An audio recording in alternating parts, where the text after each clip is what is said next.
है, वो जन्म होता है फिर से भरत का। लेकिन अब की बारी उनको फिर से पूर्व जन्म याद है, पुण्य कर्म करने के बाद तो उनको याद है कि 2 जन्म मैंने गवा दिए, 2 जन्म।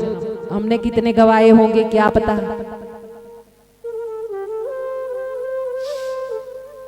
हमने कितने गवाए होंगे क्या पता। तो भरत मुनि को याद हुआ कि 2 जन्म तो गवा दिए। रास्ता चलते चलते मंजिल सामने थी और मैंने यू टर्न ले लिया। हाँ, तो अब क्या करें। अब भरत जी ने जन्म लेते ही जड़ भरत होना शुरू कर दिया। कैसे? सैया पे ही मलमूत्र करे, पागलों जैसा व्यवहार करे, ना किसी से बात करे, कोई बात करे तो उल्टी बात करे, ब्राह्मण होने के बाद भी ब्राह्मण जैसा बर्ताव ना करे। उनके पिताजी को उनसे मोह है, क्योंकि बाप है ना। बच्चा तो कैसा भी रहे, पागल भी रहे, मूर्ख भी रहे, बच्चा तो प्यारा रहता है ना माँ बाप को।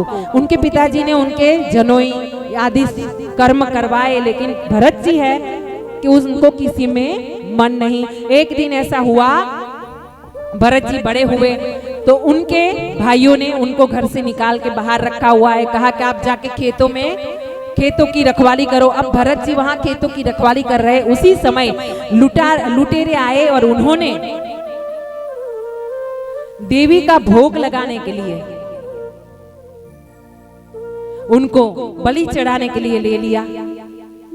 हाँ, भद्रकाली माँ का भोग लगाने के लिए, बलि लगाने के लिए। पहले ऐसा होता था कि बलि चढ़ती थी, नर बलि चढ़ती थी। अभी कभी कहीं कहीं दूर अज्ञानी लोग ऐसे करते हैं। हम बोलते हैं कि अगर आपके ही बच्चे को कोई मारेगा तो अच्छा लगेगा क्या?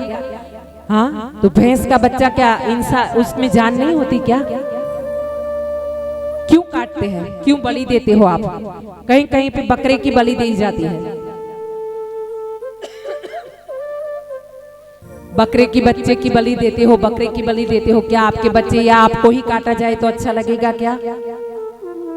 हाँ, ये गलत है। जितना भाव है उतना नाम स्मरण करो, भाव दो। भगवान भाव के भूखे हैं। अब यहाँ पे भरत जी ने खेतों में जाना शुरू किया है। यहाँ पे उनको लुटेरे पकड़ के गए बलि चढ़ाने के लिए। किस वास्ते? भद्रकाली माँ को बलि चढ़ाने के लिए। वहां जाने के बाद जब भद्रकाली माँ को बलि चढ़ाने के लिए उनको नहा धोकर बढ़िया कपड़े पहनकर जब उनको तलवार से काटने की तैयारी की, माँ भद्रकाली स्वयं विराजमान खड़ी हो गई प्रकट। और माँ ने ऐसी हुंकार लगाई कि सब के सब लुटेरे वहीं पे खत्म हो गए।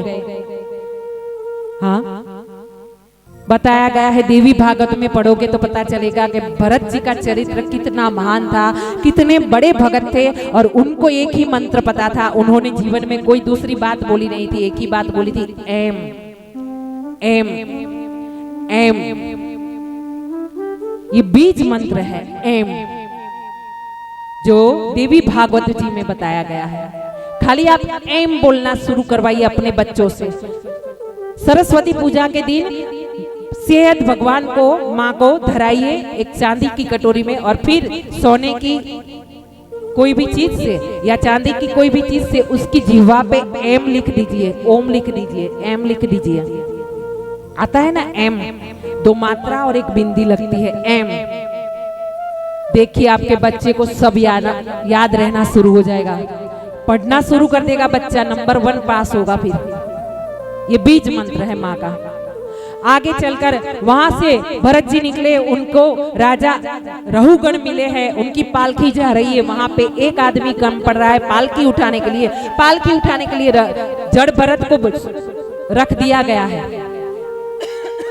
अब भरत जी क्या कर रहे हैं? भरत जी ये कर रहे हैं कि पालकी उठाए हैं, लेकिन उनको ये पता है कि किसी भी जीव की हत्या ना हो हमसे। जड़ भरत है, लेकिन इतना पता है, खाने पीने का भान नहीं, बोलने का व्यवहार नहीं, कुछ भी पता नहीं स्वच्छता का, लेकिन इतना पता है हमसे किसी जीव का नाश ना हो, किसी जीव को हमसे तकलीफ ना हो। अब कहीं पे जहाँ कीड़ा मकोड़ा देखे तो भरत जी पालकी को लेके छलांग लगाए, कहीं पे धीरे चले, कहीं पे जल्दी चले। इस प्रकार पालकी में चलने में विघ्न आ रहा है। रघुगण महाराज जो ऊपर बैठे थे वो कपिल देव मुनि से मिलने जा रहे थे उपदेश लेने के लिए, वो भी क्या नहीं थे। उन्होंने भरत महाराज को, भरत जी को अपशब्द कहे और बहुत डांटा। तो ये क्या बोल रहे हैं, आप डांटिए, आप डांटिए, मुझे थोड़ी डांट रहे हो। रघुगण महाराज ने पालकी से उतर के देखा कि कौन है जो बोल रहा है मुझे थोड़ी डांट रहे हो। उन्होंने पूछा, अरे हम आपको बोल रहे हैं, अपशब्द बोल रहे हैं, फिर भी आपको पता नहीं चल रहा है। तो भरत जी ने बहुत ही बढ़िया जवाब दिया है, ये मैं नहीं हूं, ये तो देह है। हाँ, ये तो देह है, ये मैं नहीं हूं। मेरा आत्मा जो है वो देह से अलग है।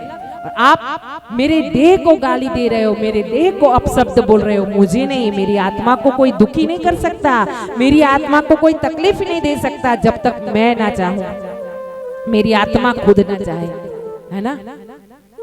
तो भरत जी का ऐसा वचन सुनने के बाद रघुगण ने कपिल देव मुनि के पास उपदेश लेने की बजाय भरत जी से उपदेश ले लिया है। उन्हीं को अपना भगवान समझकर वहां पे ही उन्होंने धुनी थमा ली है। भरत जी ने वहां पे ही अपना काल का ध्यान धर के भगवान का नाम ले करके भगवान में लीन हो गए हैं।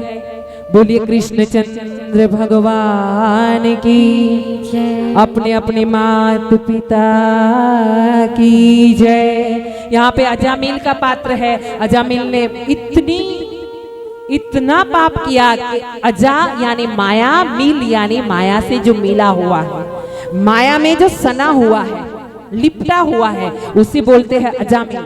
अजामिल ने अपने एक संत के आने के बाद संत ने कहा कि भाई अपने एक बेटे का नाम नारायण रख दो। उन्होंने नारायण नाम रख दिया। अब वो बेटा उसको प्यारा, सबसे छोटा।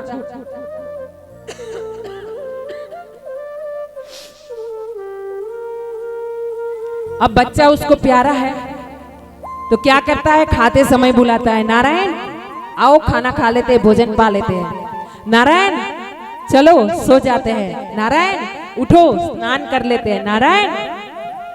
नारायण नारायण नारायण नारायण नारायण नारायण। अब जब अजामिल का काल आया तो यमदूत आए और पार्षद भी आए दिव्य। अब यमदूत और पार्षदों में झगड़ा हो गया। यमदूत को पार्षदों ने मार के भगा दिया और अजामिल को लेकर के चले गए पार्षद भगवान के पास वैकुंठ में। तो यमदूत जाकर धर्मराजा से गोष्ठी कर रहे, हमको भेजे और हम ऐसे ही खाली हाथ आए, ऐसे क्यों महाराज। तो धर्मराज ने वहां पे बताया है कि जो कोई इंसान गलती से भी एक बार भाव से नारायण कह लेना, फिर वहां आपको नहीं जाना है। गलती से भी वहां पांव नहीं धरना जहां पे मेरा नाम लिया गया है। हाँ, वो फिर नरक का अधिकारी नहीं रहा, वो तो भगवान को मिलेगा। तो यहाँ पे अजामिल का उद्धार हुआ है, पार्षद लेकर के वैकुंठ गए हैं। और इस प्रकार भगवान ने अजामिल जी का उद्धार कर दिया है।